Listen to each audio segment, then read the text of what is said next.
breaking news overnight. Former Lieutenant Governor Justin Fairfax shot and killed his wife, Serena Fairfax, and then shot and killed himself. That is the situation that was being referenced in that press conference. Within that press conference, we did learn some more details, notably that this has been an ongoing domestic dispute during a messy divorce between Justin Fairfax and his wife, Serena. They were living together, but they have been in the process of getting divorced. Also, what stands out here, possibly more than anything else, is that their two teenage children, one son and one daughter, were in the home at the time of this murder-suicide, and that the son actually called 911. We did learn that the kids are with grandparents, other family, and professional caretakers right now. They are interacting with law enforcement and family as we speak. We also learned that there was some sort, this was not fully detailed, but it was referenced that there was some sort of recent paperwork indicating when Justin Fairfax was to next appear in court, and law enforcement indicates that that may have been a spark to this incident. But we do not have that confirmed other than the that notion that was presented in that press conference. Now, we do know that in January, Justin Fairfax actually called police to the home alleging that his wife had assaulted him. Cameras that had been set up around the home by Mrs. Fairfax during the divorce proceedings proved that those were untrue allegations. So we are still looking to gather more information on what is obviously a very tragic day. Something that stood out just from watching that press conference is you heard a constant flow of buses back and forth behind the speaker at the podium, which obviously brings your mind right back to the two teenage children that were in the home, the child who discovered his parents in some sense and called 911. And it also gives you a sense of just the family neighborhood that obviously this happened in, as it was a constant flow of buses taking kids to school during that press conference. Now, we have gotten comment from current Lieutenant Governor Gonzalo Hashmi. She presented this statement this morning, quote, "Virginia woke up this morning to the devastating news regarding Serena Fairfax and former Lieutenant Governor Justin Fairfax. My thoughts are with their children, loved ones, and numerous friends. Along with so many in the Commonwealth, I am filled with sorrow. I await further insights from our law enforcement officials." Awaiting further insights from law enforcement officials is what we are doing here as well. We also have a statement from Speaker of the House in Virginia, Don Scott. He released a statement today as well regarding the incident that happened this morning, and we are still waiting to hear from other public officials or former public officials, but we do have a statement from Don Scott. Now, I'm here with our producer, Sarah Calloway. Sarah, are we able to pull up the statement from Don Scott at this time? I can read it. It says, in response to the deeply disturbing reports involving former Lieutenant Governor Justin Fairfax, Speaker Don Scott issued this statement. "I am heartbroken by the deeply disturbing reports emerging this morning. This is an unspeakable tragedy, and our hearts are with the family, especially the children and loved ones whose lives have been forever changed by this devastating loss. There are moments when words fall short, and this is one of them. All we can do is pray, hold our loved ones closer, and grieve alongside those who are hurting today."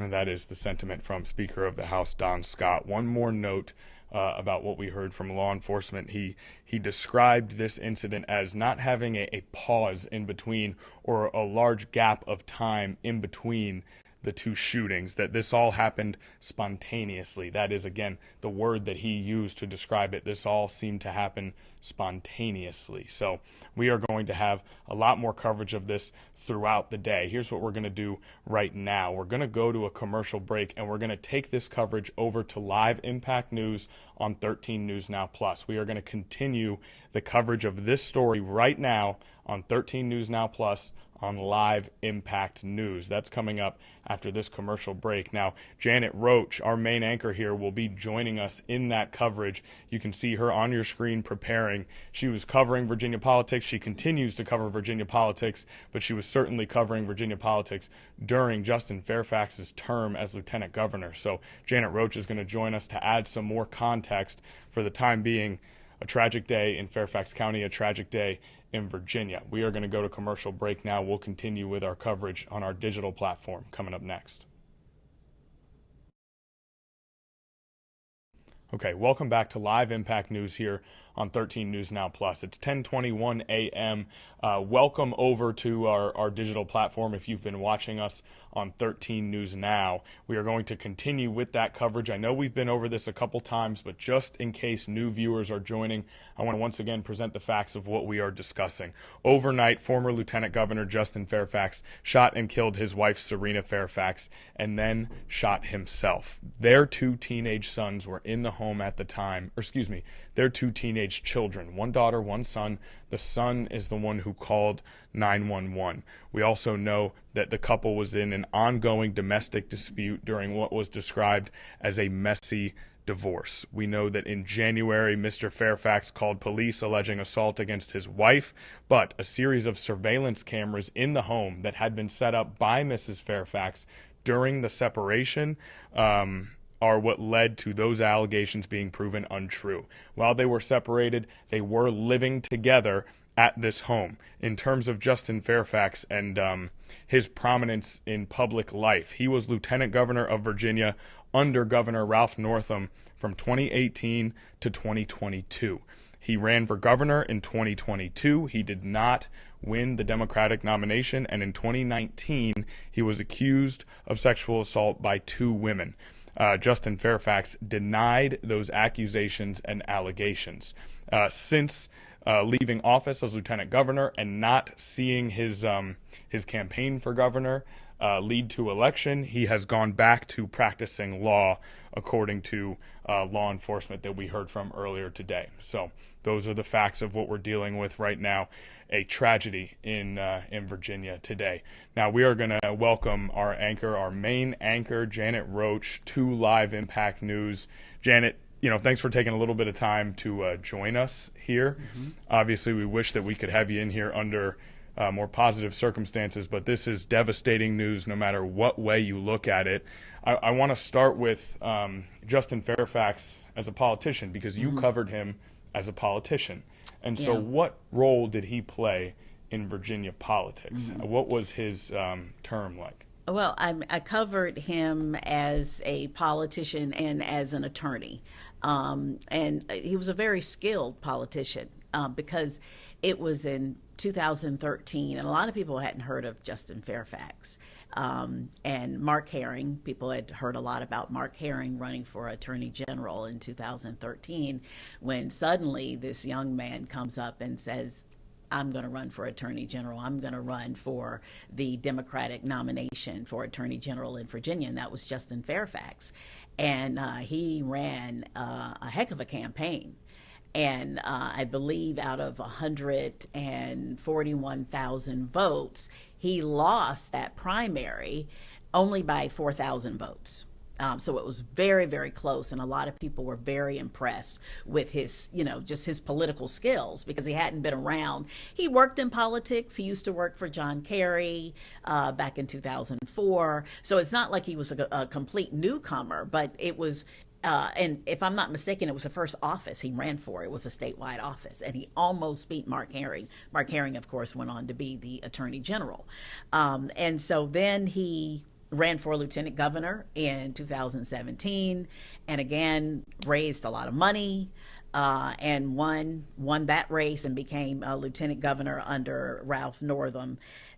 But I think the big blow came in 2019 when he suddenly was facing those accusations. The first one being from Vanessa Tyson, who was also involved in politics, and then that takes us back to 2004, because it was at the Democratic National Convention for John Kerry that she alleged that Justin Fairfax sexually assaulted her at that convention. It was a situation that started off as consensual, but according to her, things went off the rails. And then shortly after that, he was accused by another young woman by the name of Meredith Watson. She went to Duke with him. He was a student at Duke University, graduated sometime in the early 2000s, I believe. And she was also a student there. And she alleges that there was an encounter of sexual assault as well. And she also accused a Duke basketball player of sexual assault.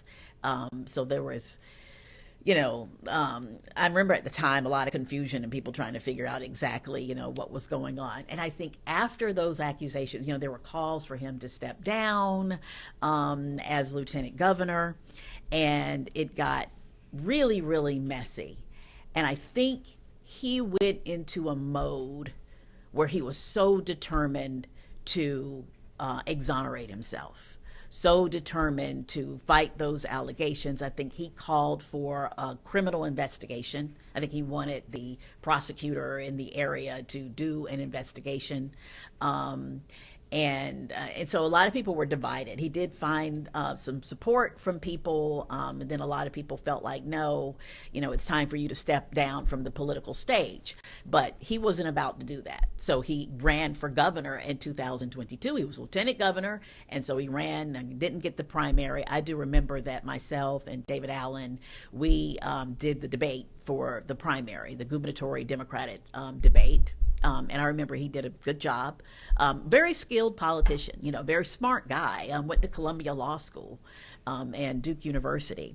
So I then began to, after, he lost the primary, he focused more so on being an attorney. And the big case that he did in this area was the case involving Donovan Lynch. If you recall, Donovan Lynch was the 25-year-old young man who was shot and killed at the oceanfront by a police officer, and the family immediately felt like it was a wrongful death situation. They filed a wrongful death lawsuit, and they got Justin Fairfax to represent them. And it did end with a $3 million settlement for the Lynch family by the Virginia Beach police. And so he was in this area some because I had done the documentary on Donovan Lynch. I was someone that Justin Fairfax contacted. And I remember he and Wayne Lynch came here to the station for an interview. And I had talked to him, and there were some other projects that he was involved in. And I covered him doing those projects as well. And you mentioned his how steadfast he was in trying to prove his innocence in the midst of those allegations. I was doing some research as well, an NPR article from during his campaign for governor. He also sued CBS for their reporting. He took 2 polygraph tests, so that speaks to what you were saying there, and that he was going to great lengths to try and prove his innocence in the midst of those allegations, which he, of course, denied. I'm wondering, in your talking to him during our coverage of the Donovan Lynch case, did he have ambitions to get back into political life? He didn't talk about politics at that point. What I saw was someone who was so determined to restore his name, to repair his name in some way. He had put together a series of charts to explain how the allegations came about and how he felt like they were false, and how the accusers were connected to certain people who had something against him politically, who didn't want to see him in the governor's office. And he had this very detailed chart and kind of like a PowerPoint presentation. And so I sensed a desperation in wanting to clear his name. And so he got involved in some projects where he was doing some big things in terms of trying to help people. One of the things he did was John Marshall High School, which is in the Richmond area. They won the state championship, dominant basketball team. He got involved with that basketball team and agreed to pay for the entire team to go to Angola, Africa, with the Tucker family. The Tucker family, they're the family the ancestors of the 20 and odd enslaved who were the first people to come here to English North America. Well, that family is from Hampton. And so they go to Angola every year to see the exact place where their ancestors were captured and brought over to this land. And so he paid for the basketball players to go on that trip to Angola. And that had to cost, you can imagine how much that was. But I think that was part of some of what he was doing to try to show that, look, I'm a good guy, and he believed in the cause and believed in helping the kids and giving them an experience of a lifetime. They came back and they said the trip was just magical. There was another case where a young girl played a harp, and she wanted an opportunity to go to school. He bought her a brand new harp, helped pay for her education at Norfolk State, and I covered that story as well. Yeah, so he was doing things that, at least in your sort of observation, he was attempting to rehabilitate his image and to prove his innocence, and it became almost a singular focus for him. It did. In looking to do that. And so if we go back and I think rising star is a word that was used even in that press conference to describe where he was politically back in the sort of early 2010s. And then we fast forward to this morning's news, and obviously there's an immense amount of events that happened in between those two things. But starting at the beginning, when you first heard his name, going through everything that he went through in public life, or that was he was accused of in public life, and then waking up this morning to this news, I know that you've had your reporter hat on for us here. From just a personal standpoint, from an emotional standpoint, what's it like to wake up and see this news today? Oh, it knocked the breath out of me. It knocked the breath. I mean, I literally was having a hard time breathing when the news director called and told me. I couldn't believe it.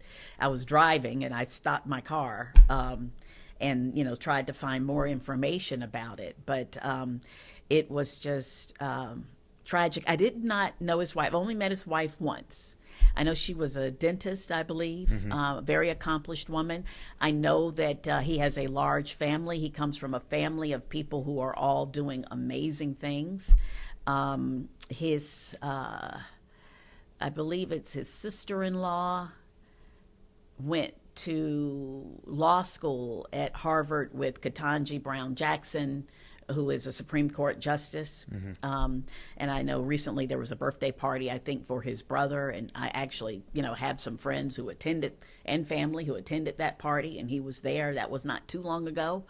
And so, yeah, I just was shocked to hear it. And the first thing I thought about, those two kids who very smart, very accomplished kids. I never met them, but that just...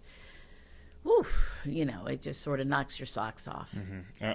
Unquestionably. I mean, impossible to fathom the thought that those two kids were in the house, that the son called 911.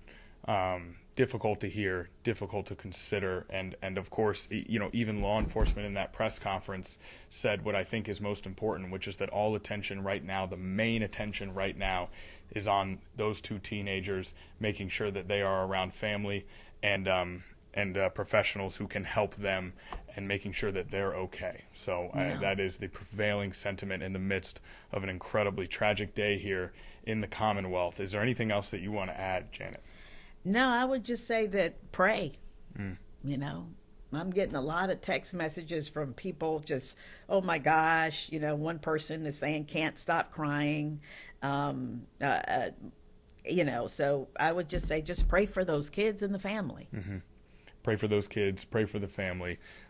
Thanks so much for joining us today, Janet. And that's a powerful final sentiment, and that is what we can all take away for this. Pray for those kids, pray for the family, and we're going to let Janet go. She has an incredible amount of things to do today, as she does every day. We appreciate you taking the time to join us, Janet. Thank you so much. Thanks. And lending some really valuable context to this situation.